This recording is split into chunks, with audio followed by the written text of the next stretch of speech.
Verse 1, there was a certain man in Caesarea called Cornelius, a centurion of the band called the Italian Band, a devout man, and one that feared God with all his house, which gave alms to the people and prayed to God always. No, so the title of our message for today, Action Speaks Louder Than Words. Action speaks louder than words. No, sa Tagalog, higit na mas malakas ang gawa kaysa sa salita, or daig ng gawa ang salita. Now, shall we pray? Lord, again, thank you for this day that you've given us. Thank you so much, Lord, sa lahat ng provisions, masasakyan namin. Thank you sa protection mo na kami ay were able to come to church. We are able to worship, to praise your name. Thank you so much, Lord Jesus. Today is a victorious day for us, Lord, na makarating sa church, Lord Jesus. Thank you for all the strength, for all the healing. Lord, again, remember yung mga kapatiran namin na patuloy na nagpapagaling. Sila Brother Dennis, Sister Edith, no, iba pa naming mga kasamahan, continue to bless them, Lord. Continue to provide them the needs. Lord, bless your word today. Open up our hearts, open up our minds, Lord Jesus, and bring us your word today. We cannot do this alone, Lord. We are totally dependent upon your blessing, upon your grace and mercy, Lord Jesus. Lord, be with us. We do this with all humility in Jesus' name. Amen. Again, action speaks louder than words. No, si Cornelius was a Roman army commander stationed in Caesarea, a Gentile. He is famous for being the first non-Jewish person to officially convert to Christianity. Siya ang kauna-unahan non-Jewish or Gentile na tao, pati ang kanyang pamilya, sambahayan, na na-convert into Christianity. He led about 100 soldiers, no, in the Italian regiment or Italian band. He was a God-fearing man. Though he was a Roman, he respected the God of Israel, prayed often, and gave money to the poor, or palagi siyang nagbibigay ng mga alms, mga limos, no, gawain niya yun. He was respected. He was a respected leader. No, the Jewish people deeply respected him despite his military background. No, he was a prayerful man, praying to the God of Israel, the one true God. Although he was a Roman Gentile and a centurion, he was known as a God-fearer, of God-fearing man, a non-Jew who rejected Roman idol worship, revered Jewish scripture. No, ito yung isang Romano, sundalo, pero ang kanyang paniniwala ay isa ang Diyos at may paggalang sa Jewish scripture or law. He gave money to the poor and prayed regularly to the Jewish God. Now, he worshiped the God of the Jews. He practiced Jewish prayer, in times such as praying at 3 in the afternoon. He believed in God and respected, Jewish traditions. He had not fully converted to Judaism through circumcision. But God accepted his prayers and alms to the poor. In result, God gave him salvation. Again, basahin natin mga kapatid. He was a devout man. No, siya ay na-assign doon sa Caesarea. No, si Cornelius, Nicodemus, huwag tayong magkakamali dyan. No. He was a devout man, a powerful man. A prayerful man, madasalin, banal na klase ng tao, one that feared God with all his house. No, kasama yung taong may takot sa Diyos, kasama ang kanyang sambayan, which gave much alms to the people and prayed to God always. So klaro yan na kahit siya ay isang Romano, pero ang kanyang paniniwala ay paniniwala kung ano ang mayroon ng mga Hudyo, no, at nagtitiwala sa isang Diyos.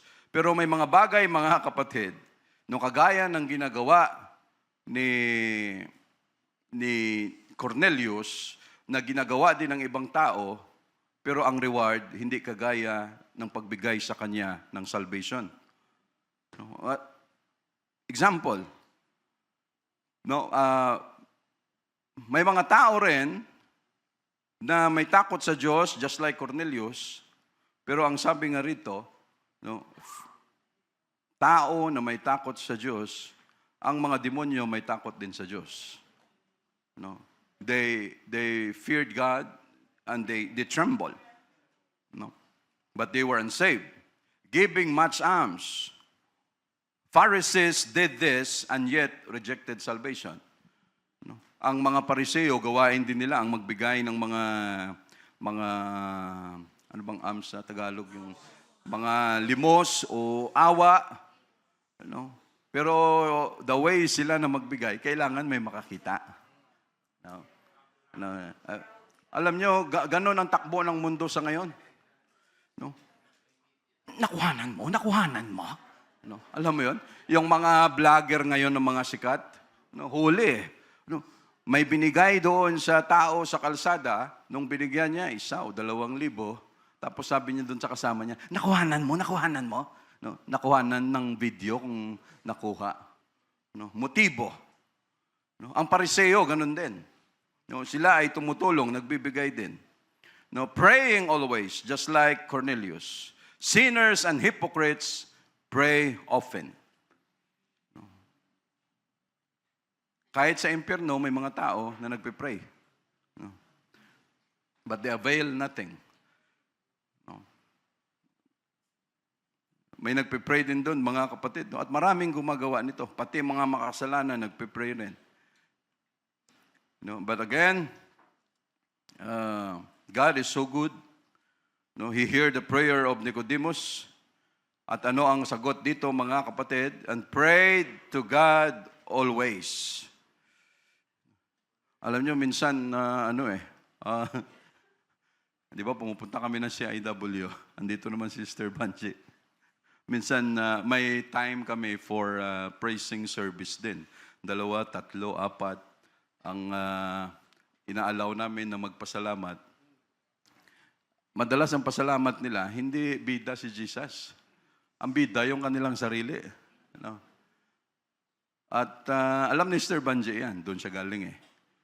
At saka, the way sila na magpasalamat, parang ang baba ng tingin namin pagdating sa holiness. Kasi pakiramdam namin, yung holiness nila napakataas, tapos yung amin sobrang baba. Sabi ko, hindi pa tayo nag-uumpisa ng holiness dito na tinuturo. Ang turo pa lang natin sa ngayon ay kung paano sila kumapit magtiwala kay Jesus. Pag naumpisahan na natin ang holiness, sa buhok pa lang, iwan ko kung may matitira rito. Kung ito, uumpisahan na natin. Kasi yung nagbibida-bida doon na matagal na sa church, mula umpisa pa lang kay The Victorious, umpisa pa lang ay, andun na talaga siya. Pero, nagpaputol pa ng buhok, tapos may make-up pa, may, yon ang kanilang, sabi ko, sige lang. Hindi mahaba naman ang ating pasensya. Pag nadaanan na natin yan. Verse 3, he saw in a vision, evidently, about the 9th hour of the day, an angel of God coming in to him and saying unto him, Cornelius. And when he looked on him, he was afraid. Ang daming gumagawa nito, mga kapatid. He saw in a vision, evidently, about the 9th hour during his prayer. Habang ginagawa niya ito, lumapit ang isang anghel at kinausap siya. Alam mo, mga kapatid, sa panahon natin ngayon, nakakatakot ito. Alam mo, nung nag-pray ako, talagang kinausap ako ng Diyos eh. Ganito yung sinabi niya sa akin. Pag narinig natin yan, para tayong kinikilabutan. Saan kaya patungo ito? Baka mamaya, iba yung dating sa atin. But now that we have the Bible, God has so many ways para kausapin tayo. During their time, ito ay isa sa way ng Diyos in a vision, talagang harap-harapan, kakausapin ka ng Diyos. That was their time. So habang nagpipray siya, verse 4, and when he looked on him, he was afraid. Of course, sino ba naman ang hindi matakot? And said, "What is it, Lord?" Grabe itong mga senses ng mga tao na ito, ano? No, paano nila ma-feel, maramdaman, ay hindi ito normal na tao? Because pag ang Diyos sinasabing nagpakita sa vision ganito, sinasabi ng Biblia, yon talaga ay vision na kung anong itsura nila, yon talaga yon. Hindi ito parang cartoon character lang o magic na ganito na pinakita sa iyo. No, talagang very visible. No, pero nung nakita, ang dali nilang maramdaman, senses, what is it, Lord? No, parang si Paul din. No?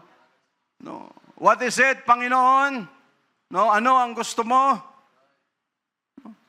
And he said unto him, "Thy prayers and thy alms are come up for a memorial before God." No? Ang iyong panalangin at ang iyong mabuting gawa, pagtulong, pagbigay doon sa mga mahihirap, lahat ng yan ay nakarating sa Diyos at kita niya lahat kung ano ang iyong ginagawa. No, ibig sabihin, mga kapatid, kung ano man ang ginagawa ni Cornelius na mabuti sa harapan ng Diyos, yon ay hindi sayang. Because lahat ng yon ay recorded. No, we labor not in vain. No, yung pinaghihirapan, sakripisyo natin, lahat ng ginagawa natin sa church, lahat ng yan ay recorded sa harapan ng Diyos at yon ay may value sa harapan niya, mga kapatid. And time will come, hindi natin alam kung kailan tayo gagantimpalaan ng Diyos just like Cornelius. Basta siya, tuloy-tuloy lang sa paggawa ng bagay na ito. Nawala sa isip niya, gawin ko ito kasi Lord, alam ko, time will come, ganito ang gagawin mo sa akin, i-bless mo ako. No! But it was his character. No? No, may makukuha siya o wala, para sa kanya, yun talaga yun. No, karakter ko ito. Ito ang aking pagkatao, ito ang ginagawa ko. Kung may gagawin man ang Diyos, kung nakikita niya man ito o hindi, basta ito ako, pagkatao ko ito, gagawin ko ito. No? At hindi niya alam na lahat pala ng ito ang Diyos nakatingin lang. No, why, mga kapatid? Ilan lang ang tao na pwedeng gumagawa niyan sa harapan ng Diyos? No, sa oras na ito, ilang simbahan lang kaya ang natuloy sa pagkakaroon ng service. No, sa ganitong panahon. Sigurado, marami ang nag-cancel na. No, dahil kunting patak ng ulan, wala na muna tayo. But again, mga kapatid, thy prayers, no, that is why we must never stop praying. No, thy prayers and thine alms are come up for a memorial before God. Ang iyong panalangin, ang iyong paggawa ng mabuti, pagtulong mo sa iyong mga kapwa na mahihirap, lahat ng yan ay nakarating sa Panginoon, speaks or action speaks louder than words. No, hindi ito kwento lang, kung hindi lahat ng aksyon na ginawa mo sa harapan ng Panginoon, yan ay recorded. No, hindi yan pinapabayaan. Hindi yan binabaliwala ng Diyos. Sino sa atin dito ang tinatawag na breadwinner? Huwag na itaas ang kamay. Si Teresra, nagtaas ng kamay. No? Breadwinner. Madali ba? Kasi ikaw nagtaas ng kamay. No? Madali ba, Sister Ezra? No? No? Walang salitang madali kung hindi mahirap. Ikaw lahat, kuryente, tubig, pagkain, pati sigarilyo ng tatay mo, ikaw pa rin. No? No? Kung may bisyo man ang nanay mo, sugarol, ikaw pa rin. No? Mga kapatid mo, pati anak nila, sa'yo manghihingi ng gatas. No? Ito, ano ito? Ito ang realidad natin. No? Ito ang realidad. Pati gatas, hihingin sa'yo, tapos gagawa na naman sila ulit. No? No? Ganun lang yan. No? Gagawa na naman sila ulit, tapos, ate, no? Ultimo motorsiklo, para may panggala siya, hihingin sa'yo. ultimo pang gas, hihingin sa'yo. No? Dahil ikaw ay breadwinner. No? Paano kung maging bread loser ka? No? Paano kung ikaw ang maaberya? No? Paano kung ikaw ang bumigay? No? Are you still the breadwinner? No? Mayroon kayang tutulong sa'yo? No? But that is one. No? Isa sa pinaka-evil na kultura, na tradisyon na mayroon tayong mga Pilipino. No? Anak, magtapos ka. Dahil pag nakapagtapos ka na, yung susunod na 100 mong kapatid, ikaw lahat ang magpapaaral. No? Lahat ng pinaaral, nag-asawa. No? Nagkaanak. Ikaw na hirap, hindi ka na nakapag-asawa, hindi ka na nagkaanak. No? Why? Dahil breadwinner ka. Wala kang time para sa sarili mo kasi sila lahat ang inaatupag mo sa buhay. No? Breadwinner. You carry all these responsibilities na hindi naman dapat. No? Dahil lang sa tawag na pamilya. No? Pamilya mo sila. Tapos kadugo mo sila. Tapos idaan ka sa emotional blackmail. No, nak, kahit dinadialysis na, tuloy pa rin ang sigarilyo. No, imaginein mo yun. No? Dahil ikaw ay breadwinner. No, paano kung ikaw ay naging bread loser? No? Ikaw ay naging pumalya, mga kapatid. No? But we are talking, no, we carry that a lot of responsibilities. No? Sa bahay, yan, especially mga gastusin. No? Pero kung tayo naman, hindi tayo ang breadwinner, tayo ay bread eater sa bahay, no? May tagadala ng tinapay, tapos may tagakain sa loob ng bahay. No? Pag yon ang papel natin, we must be grateful. No? We must be grateful and thankful for all of those na gumagawa niyan. Basta huwag tayong magpabigat, no, sa mga bagay na yan. But to those who are carrying those burdens, I believe that made us strong and responsible. No, yun ang nagpatibay sa atin dahil sa responsibilities na yan, na hindi naman dapat, pero no choice tayo kung hindi i-carry natin yan. Pero ako naniniwala, yun ay isa sa way o paraan na tayo ay naging matibay. At hanggang ngayon, dala-dala natin yan, mga kapatid, pati sa paglilingkod natin sa Diyos, na hindi tayo basta-basta bumibigay sa sitwasyon o sa mga isyo. No, alam nyo, nakaraan, mayroong isang doktor na nephrologist. Sa kidney po yun, Sterling, ano? Isang nephrologist. Kinuwento niya.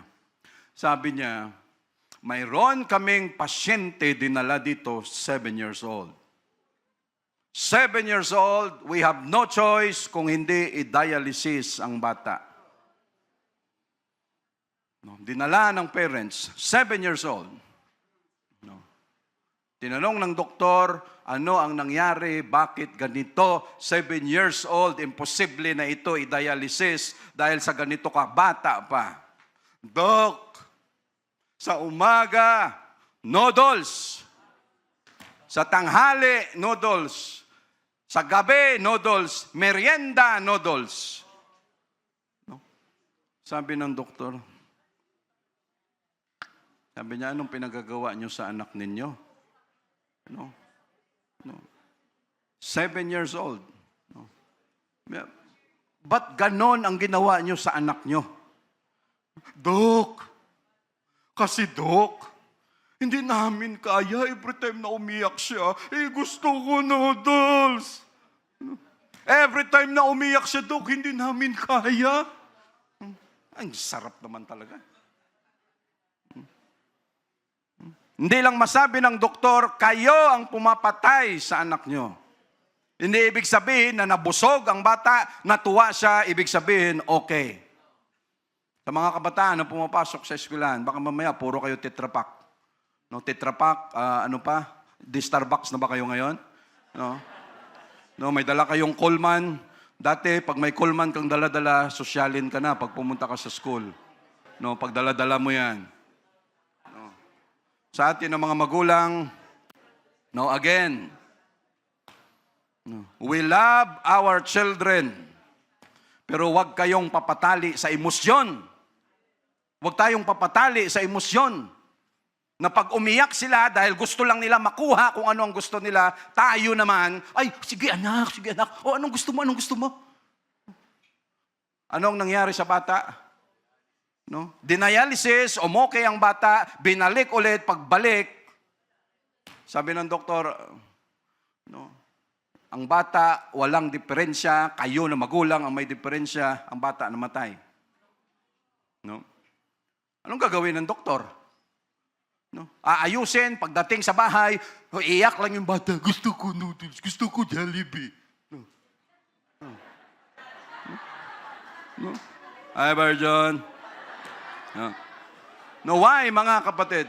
No? Ganon ngayon. No? Kaya, alam nyo yung kulay red? Ang red na kulay, just like Jollibee, ang tindi, maka-attract, no? Kaya lahat, pag makita mo, pula, orange, no? Kahit napakalayo na, lighthouse, kahit ilang bundok na yan, kulay pula, makikita mo pa rin. No? At pag yan pumasok, nakatatak na yan sa isip, hindi yan basta-basta mawawala. No? So, namatay ang bata, mga kapatid. Sabi ng doktor, wala na akong magawa dyan. Kayo ang may kasalanan, kayo ang pumatay ng anak ninyo. No? Dahil sa kunting iyak lang, hindi ko kaya. No, hindi namin kaya na kung ano yung gusto niya. No? Anong malay nung bata? Na yung kinakain niyang noodles ay masama pala. No? Walang alam ang bata. No, tayo na magulang ang may alam niyan. No, 7 years old, just imagine that. At tayo na magulang, huwag tayong papatali sa mga emosyon natin. Again, na dahil gusto lang ng mga bata ng ganito, tapos sasakyan din natin. Oh, sige anak, yung gusto mo? O sige, you know. Ang unahing dapat anuhin yung magulang eh. No. But then again, mga kapatid, no, because life is not easy. Ang buhay ay hindi madali. No. Pag hindi yan sila natin naturuan, ngayon pa lang, again, time will come. No. Lahat saluin natin. No, anak, wag ka dyan kasi kami, lumaki kaming mahirap, ang hirap maghugas ng pinggan, ang hirap maglinis ng bahay, ayaw naming maranasan yan, kaya dyan lang kayo, kami na bahala dito. No? Tapos paglaki, gusto mo mag-asawa yung anak mo? Idadamay pa niya yung tao na mapapangasawa niya at saka yung mga anak na mabubuo nila, madadamay pa sa ganong klaseng, ganong klaseng disiplina. No, why, mga kapatid? No, tapos sasaluhin natin lahat, saluhin ng saluhin. Pagdating sa dulo, ano ang mangyayari? Malaki na yan sila, hindi tumibay ang kanilang mga binti sa paghanap o sa pagharap sa mga isyo dahil sinalo natin lahat. Paglaki nila, malaki na sila. Walang iiyakan yan kung hindi tayo pa rin. Why? Because they were not trained to face the reality of life. They were not trained na ang buhay ay hindi madali. Kaya huwag tayong matakot. Ayaw natin silang masaktan, ayaw natin silang mamatay, ayaw natin sila kung ano mangyari sa kanila. Pero yung proper training, na pag nahirapan sila, huwag nating saluin. No, pag nadapa dyan, huwag mo kagad, takbo ka. Oh, anak, kawawa ka naman, anak. No. Hayaan mo dyan, pag nakita mo, anak, bangon, kaya mo yan. Kasi ang tendency ng bata, pag natumba siya ganun, sabi niya, tinitingnan niya kung sino ang lalapit sa kanya at sasalo sa kanya. Imagine pag 50 years old na yan. Ayaw bumangon dyan sa kinalalagyan niya, wala si nanay, wala si tatay na hahatak sa akin. Why? No. Hindi yan sila mamamatay. No, kaysa sa lumaki sila, na perwisyo ang ibibigay nila. No, perwisyo dahil sinong may kasalanan, hindi sila kung hindi tayo. na magulang. No, wag natin lahat saluhin. No, kaya nila yan. No, maganda rin na maranasan nila ang hirap ng buhay, hindi dahil mga sarcastic o talagang mga military training ang style natin. No, basta maranasan nila na ang buhay ay hindi madali para hindi sila laging mareklamo sa buhay. Na konting discomfort lang, hindi nasanay. No? May rason sana kung anak ka ni Elon Musk. No? Anak ka ni Jeff Bezos. No? Anak ka ni Jack Ma. Alam mo si Jackie Chan? Yung paborito niya, hupya. No? Si Jackie Chan, with all his wealth, no? Gumawa siya ng sariling foundation niya na halos zero, wala siyang iiwan sa mga anak niya. Ay, prinsipyo niya yun. No, kanya yun. Sabi niya, lahat pinaghirapan ko ito sa buhay ko, ganito. Sabi niya, tapos, kaysa sa iiwan niya lahat sa mga anak niya, pinagawa niya ng mga schools, mga foundations, lahat na mas marami pang matulungan dahil ang rason niya, you build your own character, you build your own life, you build your own money, maghanap ka, dumiskarte ka, in that way, mabibuild mo ang karakter mo kung ano kang klaseng tao. No? Dahil sabi niya, pag binigay ko lang ito sa karakter na mayroon sila, yung isa niyang anak, adik. No? Yung isa niyang babae, ang kasama yata, tomboy. No. No, why? Dahil sabi niya, pag binigay ko yan sa kanila, hindi sila naghirap yan, sasayangin lang nila yan, hindi nila mabavalue ang pinaghirapan ko dyan.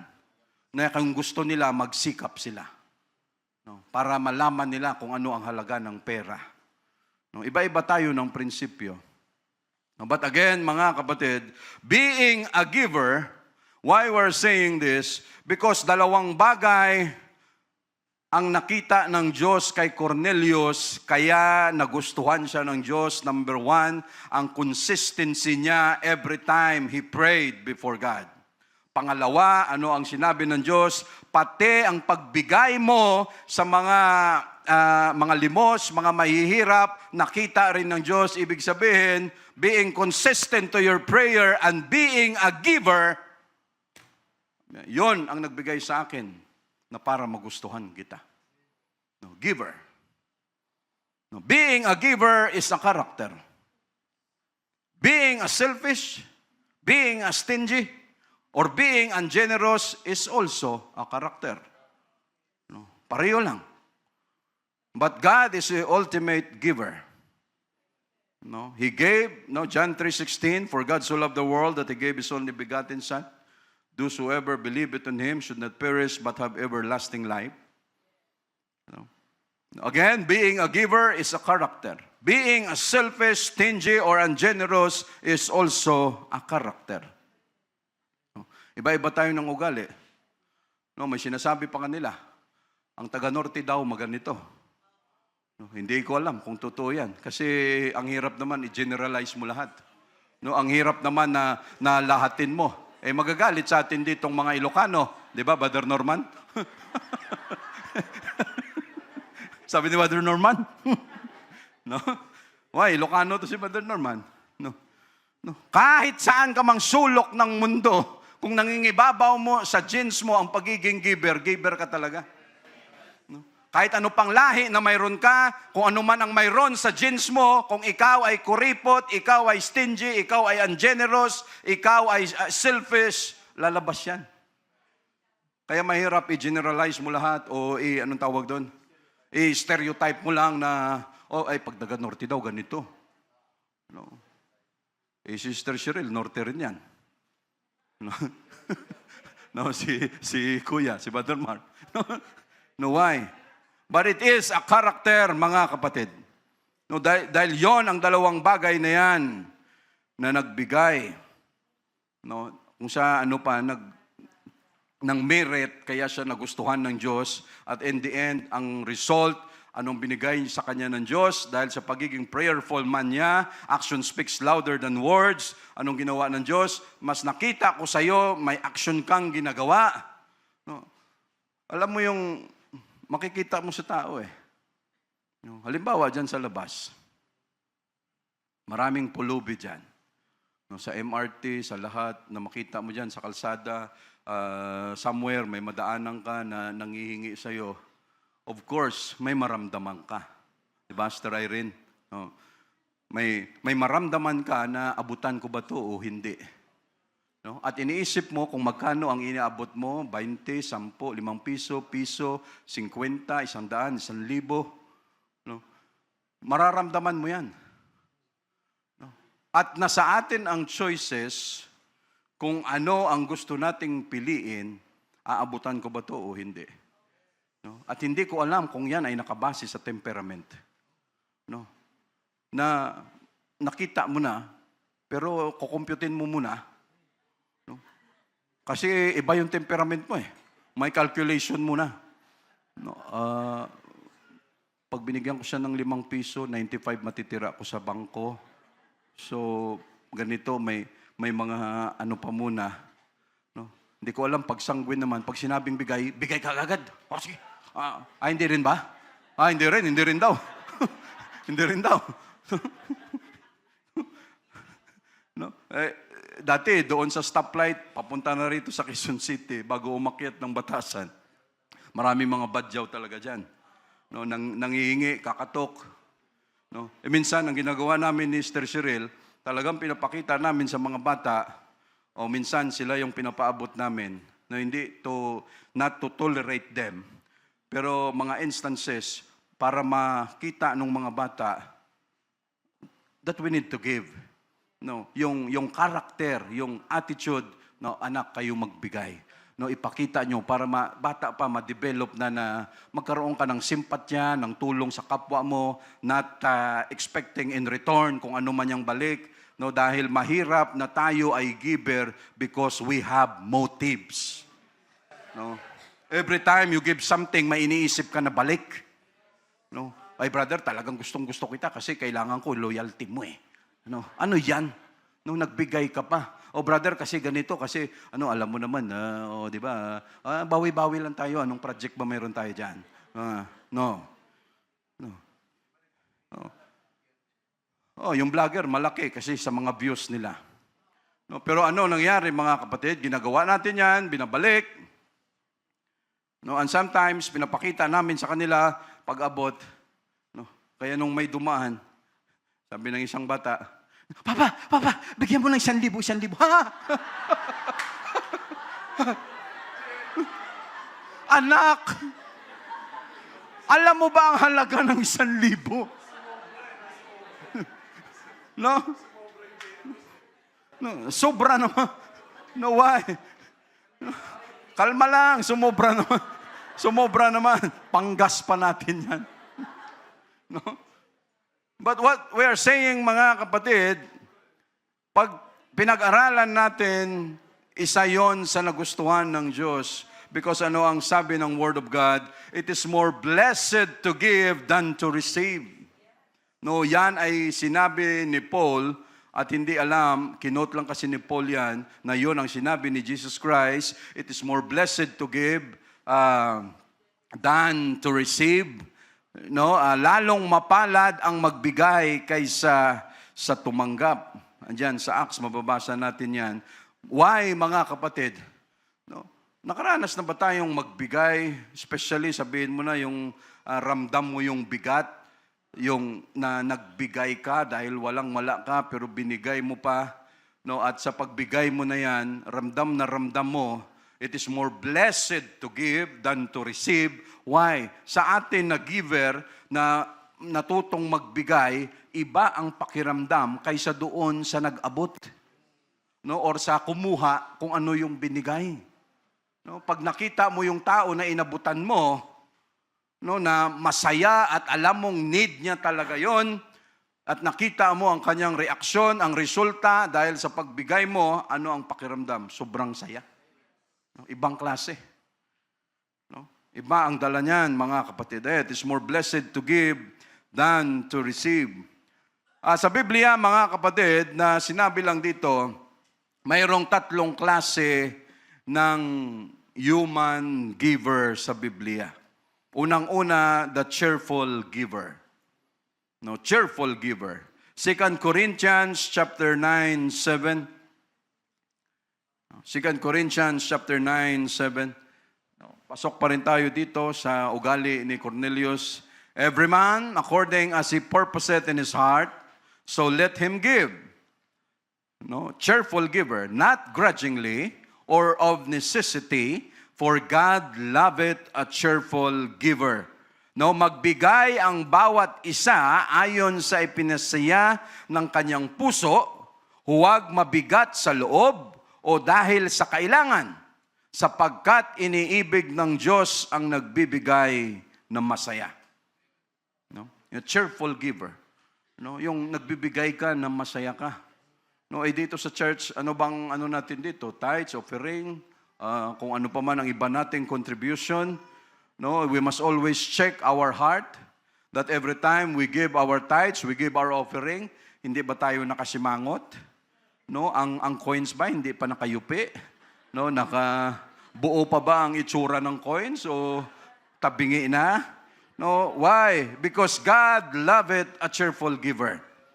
No, and remember mga kapatid, our church was established because of giving. No, ang church natin, nabuo ito, lahat ng mayroon tayo dahil yan sa pagtutulungan, sa pagiging giver ng bawat isa. No, hindi ito mabubuo kung hindi na-develop ang pagiging giver sa atin dito sa church. No, lahat yan ay nabuo. At yun ang gusto nating mangyari, na kahit anong henerasyon pa man, hindi pa napalitan, or hindi pa man mag-rapture, no, yon ang gusto nating mai-develop, no, hanggat wala pang rapture, anumang henerasyon ang papalit sa church, we must develop that character, that spirit of giving.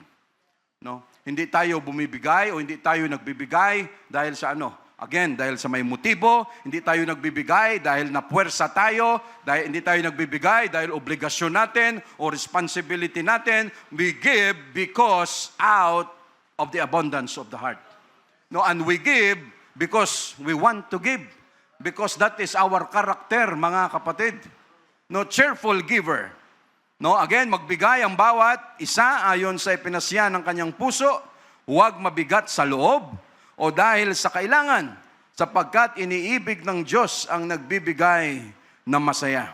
Dito sa Biblia, of course, unang-una, si Jesus Christ was the ultimate giver. Binigay niya ang kanyang buhay, from being a God, nagkatawang tao, na pako sa cross dahil lang sa ating mga kasalanan, and He gave us eternal life. And this time, mga kapatid, cheerful giver like Barnabas. No, dito sa Acts, mababasa natin dyan that he sold his land, he sold his property, and happily brought the total amount to support the early believers. Lahat sila dito, nag-usap-usap sige, benta natin lahat. No, tapos, ibigay natin doon sa mga believers kung sino ang nangangailangan. Okay, we distribute it equally kung sino ang may mga need. No, maliban na lang kay Ananias and Sapphira, no, na kumupit pa. Akala nila hindi sila mabubuking. No, but again, mga kapatid, just like Barnabas, he gave it happily. No, sa harapan ng mga apostles. No, Brother Sam, baka patungo na naman yan, pera-pera na naman yan. No, hindi ito tungkol again sa pera. No, hindi tayo nangangampanya dito, no, na tungkol sa pera. No, hindi ito issue ng pera, mga kapatid. No?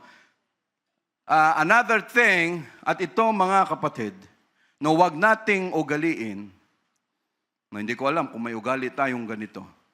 Wag nating ugaliin na mamigay tayo kasi hindi mo maubos. No? No? Mamigay ka kasi may tira, so ipamimigay mo. No? Again, no, without any offense to anyone. No? Ito lang ay topic natin. Hindi ko alam kung ano ang ugali natin bawat isa pagdating sa giving. No, basta ito lang yung nakasulat dito. No? No? Hindi tayo or wag tayong mabigay or malapit ng maubos or yung tira. No? No? Ibibigay mo na sa iba. Again, please don't do that. Wag nating gawin yan. Kung gusto nating mamigay, kung yan man ay pagkain, wag mo antayin na may tira. Bago mo pakainin, mamigay ka na. Mag-separate ka na. No, kasi ilagay natin, kung ikaw man halimbawa, ang bibigyan ng tira niya, anong pakiramdam mo? No? Ang pangit ng ganon. Oy, brother, sa'yo na lang, expiry na kasi. Ikaw nga mismo ayaw mong kainin? Dahil expiry na, tapos ibigay mo sa amin? No, brother, bukas na, expired na yan, kainin mo na, ngayon na. No, wag. Wag ganon, mga kapatid. No, hindi yan ang giver na dapat mayroon tayo. Ano? No, at mamigay tayo dahil hindi mo na kailangan. No, wag ganon. No, at wag ding mga kapatid, kaya tayo nagbibigay again dahil sa motibo. No, again, dahil may kapalit. Never do that. No, hindi yan cheerful giving. No, another thing, the sacrificial giver. No, the sacrificial giver. No. Anong example natin, mga kapatid? The sacrificial giver, the poor widow who gave 2 tiny copper coins, gave more from the heart than the rich gave from their wealth. No, sacrificial. Bakit sacrificial? No, iyon na lang ang natira sa kanya. Pag binigay niya ito, tapos na sila. You know, just remember yung Shunammite woman ba yun? No, ano ang ginawa ng Shunammite woman? Ang sabi ni Elisha. No? Kalimutan ko. Basta may Eli. No? Kalimutan ko. No, ano ang ginawa niya, mga kapatid? No, ang sabi sa kanya, unahin mo muna ako bago kayo. Ano ang sabi ng babae? Mayroon na lang kaming handful of meal. No, isang dakot na lang ito. Pag niluto namin, mamamatay na kami ng anak ko. Pagkatapos namin kainin ito, wala na. Tapos ang sabi ng propeta, hindi, unahin mo muna kami. No, pero sinunod niya, may sakripisyo. Sa sakripisyong ginawa niya, ano ang nangyari? Hindi siya naubusan hanggang dumating ang tag-ulan. No? Why? It's a sacrifice, mga kapatid. No, sacrificial giver. No, mas malaki ang naibigay, it is not the amount, mga kapatid, sa harapan ng Panginoon, kasi whatever value mayroon yan sa harapan ng Diyos, walang kwenta sa Kanya yan. No?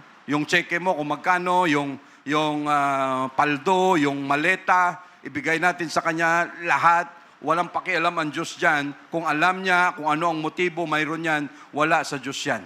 Pero itong nagbigay ng 2 mites, 2 copper coin, ano ang sabi ng Diyos? Yun. Yun ang mas nagbigay ng malaki kasi may sakripisyo sa part niya. Mabigat ang kanyang ginawa para maibigay niyan kaysa doon sa isang mayaman, magbigay man siya ng 1 bilyon, hindi niya maramdaman ang sakit kasi marami siya niyan. No? We say, praise the Lord. No? Number 3, the voluntary giver. Voluntary giver. The voluntary giver, ang example natin dito, mga kapatid, ay si Zacchaeus, the tax collector. He gave half of his goods to the poor on his own will or in his own accord. No, ano ang sabi ni Zacchaeus? Sabi niya, sige, no, kalahati, ibigay ko sa kanila. Kung ako man may ninakaw, lahat yan, bigay ko yan. No, voluntary giver.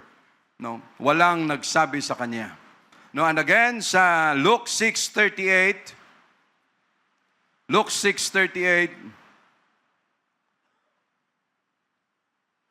give, and it shall be given unto you. Good measure, pressed down, and shaken together, and running over, shall men give into your bosom, for with the same measure that ye meet withal, it shall be measured to you again. No, sa Tagalog, magbigay, no, mangagbigay kayo at kayo'y bibigyan. No, takal na mabuti, siksik, liglig, umaapaw ay ibibigay nila sa inyong kandungan, sapagkat sa panukat na iyong isukat ay doon kayo muling susukatin. No? Alam mo, mga kapatid, kahit sa pamilya, no, pag may nagkasakit, no, ang pinag-uusapan dyan, okay, dadalhin ba natin sa ospital o hindi? No, why? Kasi pag dinala mo sa ospital, magastos. No, kahit public pa yan, may gagastusin ka pa rin. So pag gano'n na ang nangyari, ang buong pamilya may kanya-kanyang say na yan. May kanya-kanyang opinion na yan. Sino ang magbabantay, sino mag-aasikaso, at sino ang gagastos. No, doon na ngayon magkaalaman. No? Kasi maraming nagbibigay ng opinion, suggestion, pero hindi dudukot. Pero yon ang may maraming masabi. No? Ganon ang pamilya eh. No? Pero pagdating sa usapan, no, ganon ang mangyayari. No? Namatay na. Nung namatay na, ganon pa rin. Yung naiwang SSS, PhilHealth, Pag-ibig, o ano pa man, walang na-contribute, yun na pa ang gustong kumuha kung ano yung kanyang makukuha. No? Just imagine that, mga kapatid. No? And that is, yan ay tunay. No? And again, mga kapatid, we must not expect reward or blessing, no, kung tayo ay madamot. No, but expect double reward kung tayo ay giver. No, we say praise the Lord. So again, mga kapatid, sa 2 Corinthians chapter 9 verse 6, no, but this I say, he which soweth sparingly shall reap also sparingly, and he which soweth bountifully shall reap also bountifully. Datapwat, sinasabi ko na ang naghahasik ng bahagya o kakaunti ay mag-aani naman ng kakaunti. Ang naghahasik ng sagana ay mag-aani naman ng sagana. And another verse, mga kapatid, sa 1 Corinthians 13 verse 3, 1 Corinthians 13 verse 3, and though, ito ang sabi ni Paul, and though I bestow all my goods to feed the poor, and though I give my body to be burned, and have not charity, it profiteth me nothing. No, sabi niya, kahit lahat ng mayroon ako, lahat ng bagay na mayroon ako ay ibigay ko sa mga mahihirap, pakain sa kanila, no, kahit ang aking katawan ay sunugin pa, and have not charity. Kung walang pagmamahal, it profited me nothing, or wala akong mapapala rito. And then again, mga kapatid, ano ang nangyari dito? Sa kwento ni Cornelius, no, kasi mahaba yung kanyang kwento dyan, but because of his character of being a prayerful man and of being a giver, ang reward na binigay ng Diyos sa kanya ay salvation, hindi lang para sa kanyang pamilya, kung hindi pati sa kanyang sambahayan, no, at sigurado ang dami pang mga tao, no, ang nabigyan ng kaligtasan through Cornelius, mga kapatid. Again, action speaks louder than words. Thank you, Jesus. We praise you, Lord.